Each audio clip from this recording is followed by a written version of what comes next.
प्रेमानंद महाराज किसी परिचय के मोहताज नहीं हैं। उनके सत्संग को करोड़ों लोग सोशल मीडिया पर सुनते हैं, तो उनसे मिलने के लिए लाखों लोग देर तक इंतजार करते हैं। महाराज से मिलने के लिए बड़े बड़े नेता, बॉलीवुड एक्टर, क्रिकेटर समेत तमाम हस्तियां मिलने आती हैं। अगर आप प्रेमानंद महाराज के दर्शन करना चाहते हैं, तो आपको हर रात करीब 2:30 बजे उनके आश्रम श्री राधा केली कुंज के पास पहुंचना पड़ेगा। वह रोजाना अपने निवास स्थान से आश्रम पैदल चल कर आते हैं। प्रेमानंद महाराज का आश्रम इस्कॉन मंदिर के पास परिक्रमा रोड पर भक्तिवेदांता हॉस्पिटल के ठीक सामने है। हर रोज हजारों की संख्या में श्रद्धालु महाराज उनके दर्शन के लिए आते हैं। अगर आप प्रेमानंद महाराज के दर्शन करना चाहते हैं, तो आपको हर रात करीब 2:30 बजे उनके आश्रम श्री राधा केली कुंज के पास पहुंचना पड़ेगा।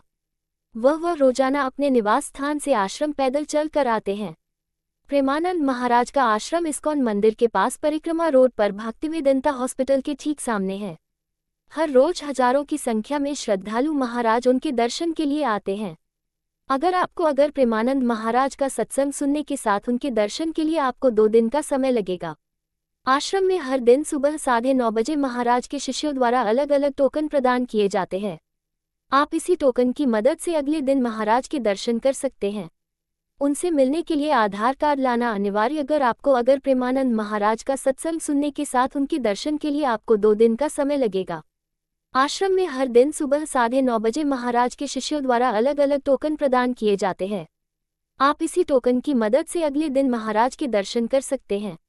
उनसे मिलने के लिए आधार कार्ड लाना अनिवार्य। अगर आप प्रेमानंद महाराज के एकांतिक वार्तालाप में शामिल न हो पाएं, तो निराश नहीं हो। इसके बाद उसी दिन आपको 7:30 बजे का टोकन प्रदान किया जाएगा। इससे आप महाराज को प्रणाम कर दर्शन कर सकते हैं। अगर आप प्रेमानंद महाराज के एकांतिक वार्तालाप में शामिल न हो पाएं, तो निराश नहीं हो। इसके बाद उसी दिन आपको 7:30 बजे का टोकन प्रदान किया जाएगा। इससे आप महाराज को प्रणाम कर दर्शन कर सकते हैं। अगर आप प्रेमानंद महाराज के एकांतिक वार्तालाप में शामिल न हो पाएं, तो निराश नहीं हो। इसके बाद उसी दिन आपको 7:30 बजे का टोकन प्रदान किया जाएगा। इससे आप महाराज को प्रणाम कर दर्शन कर सकते हैं।